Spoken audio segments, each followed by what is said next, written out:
Andy Burnham is going to come to London in triumph over the weekend, possibly on Monday. He's going to be sworn into the House of Commons. Over the weekend, there will be all sorts of talks behind closed doors. Mainly, I suspect, people trying to persuade Keir Starmer, the current Prime Minister, that the game is up and it's not worth him fighting a leadership contest against a candidate, Andy Burnham, who is clearly going to beat him. I guess also there will be some Labour MPs and some ministers who come out publicly for Andy Burnham, many of them perhaps angling for jobs in his new administration. The victims of Epstein have lived with trauma that most of us can barely comprehend. And they've had to relive it again and again. They have seen accountability delayed and too often denied. To them, I want to say this. I am sorry. Sorry for what was done to you. Sorry that so many people with power failed you. Sorry for having believed Mandelson's lies and appointed him. I suspect that many people, even those who have the Prime Minister's best interests at heart, will be trying to persuade him that it really is not worth entering a leadership contest, if there is indeed a leadership contest, partly because they want to spare him the humiliation and partly because they think it would be actually quite destabilising for a government that is already unpopular. Of course, no Prime Minister really wants to leave at a time that's not of their own choosing. But we've seen, for decades really of British politics that people rarely get that opportunity. Once your party and particularly your cabinet decides that your time is up, then you are best off going quietly.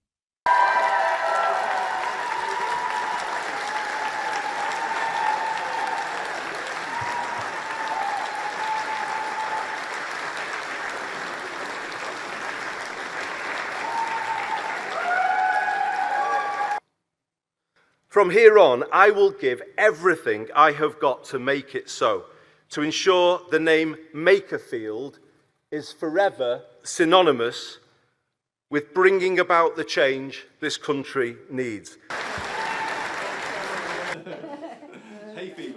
If you look at polling, Andy Burnham is probably one of the most popular politicians in the country, although, to be honest, that is not saying much. Politicians as a whole are pretty unpopular. Clearly, his win in Makerfield is to some extent a reflection of the fact that he is, or at least was, now we should say, the Mayor of Greater Manchester and a very popular local figure. Calling him King of the North in some ways, I think, raises the question of whether he can also be King of the South, King of the East and King of the West. However, he does seem to have the kind of X factor that encourages people to think of him as not an ordinary politician, somebody who can communicate with normal people, someone who can speak human, and to some extent may be able to bridge some of the very deep and polarised ideological divides that currently are making a bit of a mess of this country's politics.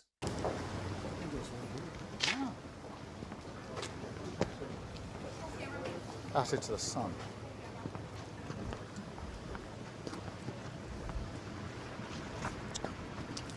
Okay, thank you very much.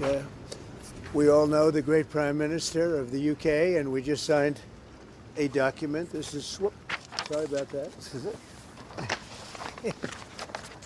A very important document. Little windy out here. Give me that. So today, to revive the hope of peace and a two-state solution, I state clearly, as Prime Minister of this great country, that the United Kingdom formally recognises the state of Palestine. United Kingdom. Where's United Kingdom? Where's our friend? Where? Come here. Is everything going good? Very good. That's very nice of you here. These people all came in like 20-minute notice. Nigel Farage should be worried. It is evident that Reform has trouble winning actual contests, particularly contests for Westminster. And that seems to be partly because many voters in those constituencies have decided that their main priority is to stop Reform, and therefore they are voting tactically for whichever candidate looks best placed to do that. If that repeats itself at a general election, then Reform are going to win far fewer seats than some people predict. These last 25 years are a great vindication of your club, my club, our city, and everything it is about. A place that knows right from wrong, what true solidarity means.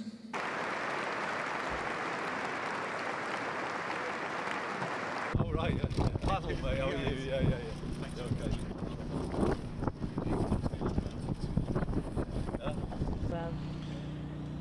Well, this is justice, real justice for the 96, for their families, for all supporters of Liverpool Football Club.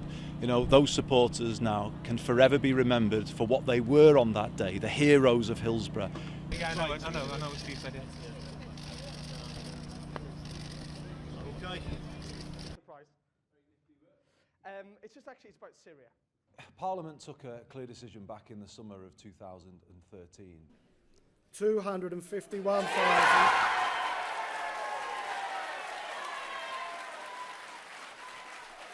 Prince.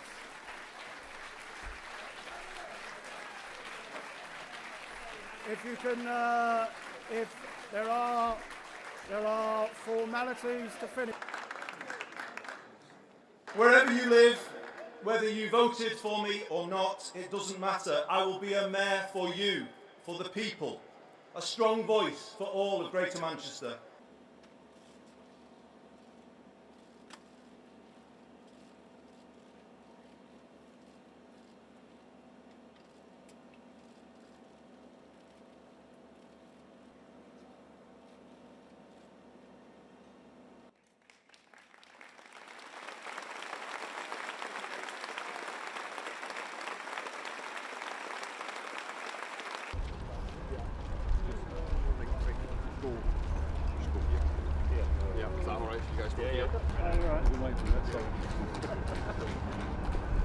We took this stand for you. We will carry on fighting for you. We will carry on putting your health first. But health is more than the virus. We will support people's health in the broadest possible sense.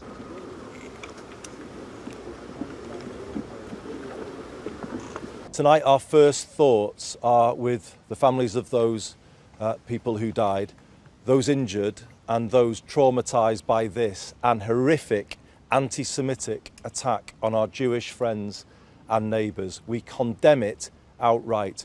Greater Manchester will never stand aside when one of our communities is attacked. Yeah.